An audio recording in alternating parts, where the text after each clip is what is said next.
बीड जिल्ह्यातील आरोग्य यंत्रणा धोक्यात आली असून जीव वाचवणारे चालक आणि परिसर स्वच्छ ठेवणारे सफाई कर्मचारी आज स्वतःच्या जीवनासाठी झगडत आहेत। महाराष्ट्र राज्य 102 वाहन चालक कर्मचारी संघटनेने जिल्हाधिकाऱ्यांना निवेदन देत 30 जून रोजी पगार न मिळाल्यास आत्महत्येचा इशारा दिला होता। तर दुसरीकडे जिल्हा परिषदेच्या प्राथमिक आरोग्य केंद्रात खासगी एजन्सीकडून काम करणाऱ्या सफाई कामगारांचा 10 महिन्यांचा पगार थकलाय। पगारासाठी जिल्हाधिकाऱ्यांवर उपोषण आणि धरणे आंदोलन करत हे कर्मचारी बसले आहेत। आंदोलक म्हणतात, आम्ही 24 तास सेवा देतो, गंभीर रुग्णांना वेळेवर रुग्णालयात पोहोचवतो, पण आमचाच पगार महिने थांबतोय, घर चालत नाही। जर 10 तारखेपर्यंत पगार नाही मिळाला तर आम्ही आत्महत्येसारखा टोकाचा निर्णय घेऊ। 10 महिन्यांपासून आम्हाला एकही रुपया मिळाला नाही। रॉयल आणि फॉरेंटरी या एजन्सी फक्त आश्वासनं देतात, आमच्या घरात दिवा पेटत नाही, शाळेच्या फिया भरता येत नाहीत। शासन झोपलंय का असा संतप्त सवाल या कर्मचाऱ्यांनी केला आहे। आणि या बातमीचा आढावा घेतलाय आमचे प्रतिनिधी अनिल घोरड यांनी।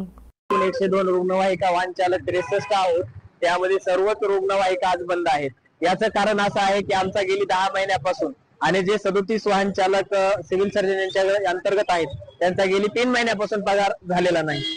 जे यामुळे आज या ठिकाणी आम्ही आमरण उपोषण करण्याचा पवित्रा घेतलेला आहे।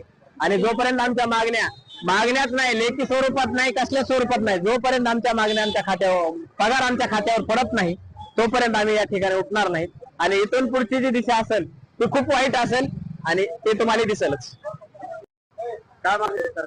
आमचे 10 महिने झालं पेमेंट नाही आणि 6 महिने झालं ऑर्डर नाही।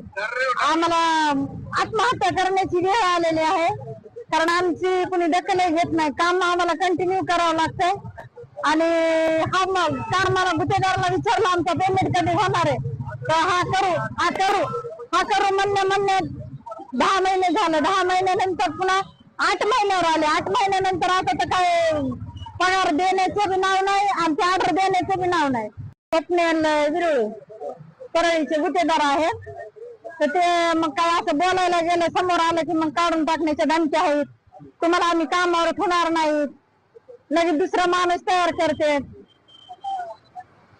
आमचे नवरे मरून गेले तरी आमच्यावर एवढा वनवासाचा काळ आलेला आहे काय, म्हणून आम्ही मजबुरीने काम करतो। आता नाही जर केलं तर काय करणार, काय खाणार? 2-3 लेकरं आहेत छोटे छोटे।